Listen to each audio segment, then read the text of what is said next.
Good morning, and welcome to your daily Farm and Home Show, brought to you by the University of Kentucky Cooperative Extension Service. And now, here's your host.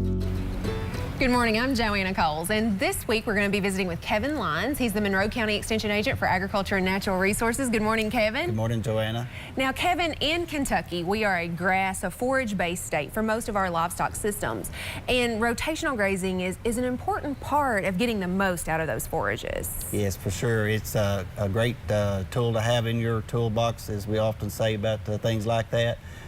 To help you better utilize your grass and to make it more efficient on your farm and put more pounds of beef per acre is kind of the goal there, and to help your profitability. So it just brought a few things to kind of show people, you know, it's probably geared more toward beef cattle, what we often think of as far as electric fencing, but it could be for other livestock species as well. You know, sheep, horses, those type things. It all has a place. Now, a lot of people might think, you know, that's going to be a lot of work. It's going to be hard for me to get into, and it might not be worth it. But what we have seen is it's certainly worth it. It is, yeah, it gives you a great return. A couple ways.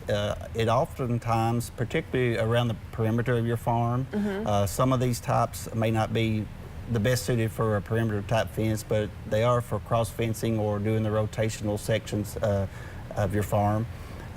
But even around the perimeter, more and more often folks are going with an electrified fence around the perimeter with the wooden post and the high tensile wire, and it's quite a bit cheaper per foot sometimes to put that up, and it works really well.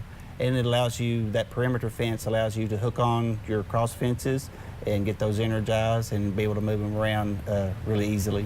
And you know, moving them, some people say, well, you know, I work public work or I do this, but it's really not as difficult as people might think to move cattle. That's very true. And when people always seem like they have the same experience, after a few days, the cows are there waiting to be moved. They get trained pretty quick, don't they? They get trained real quick. They're creatures of habit, and it doesn't take them long to figure out what's going on. So after you do it a few times, it basically runs itself, according to most people. It's just a lot simpler than what a lot of people think it is. And I think a lot of people are shocked with the small amount. I mean, you have a couple different examples here, but it'll keep them in most of the time. Yeah, it's like any other piece of equipment or any other tool. There's very basic and there's very expensive. And one good example is, of course, I guess the heart of the system would be your Energizer or your box, and this is just a very simple basic one.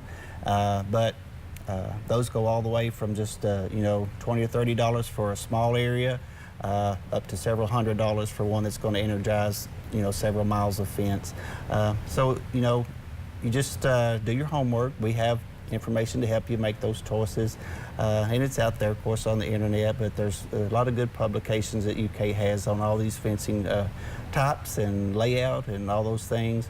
But that's kind of where you want to start, is a good Energizer, and it's probably good to buy one just a little bigger than what you're actually going to need. It's like everything else. Once you get to going with it, you're going to add more fence and keep going and growing. So it's just a good idea to start out probably a little bit heavier than what you actually call for in the manual or whatever you're looking at. All right, and then we move on, and we need to purchase some of this, right? You need to purchase what your fencing going to be. If it's the perimeter fence, most people will use the high tensile galvanized wire around the perimeter. You don't have to, but I always just feel more comfortable on my farm. If I can keep them in my farm, that's my main goal. And then I can cross fence with something else, and if they get out inside my farm, it's not big of a deal. But if they get out in the road, it can turn into a big deal. That's so right. most people will put up a more permanent type around the perimeter, but using your rotational system and moving the fence, there's some options. This started out years ago being really popular, the poly wire. It's got strands in it of metal, but it's not hardly as popular as it was when it came out and first started. It's thin. Sometimes it seems like it's harder for the animals to see.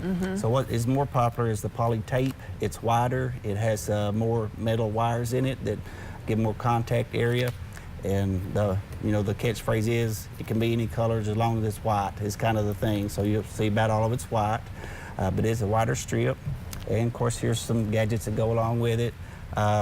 like I said, it's wide open, from very basic handles to expensive handles, roll-up things, all kinds. Kevin's got it all right here. So if you're interested in maybe starting some rotational grazing, contact your local extension office and we'd be happy to help. Have a great day. If you have questions about today's topic, please call the Warren County Extension Office at the number on your screen. Thanks for watching and have a great day.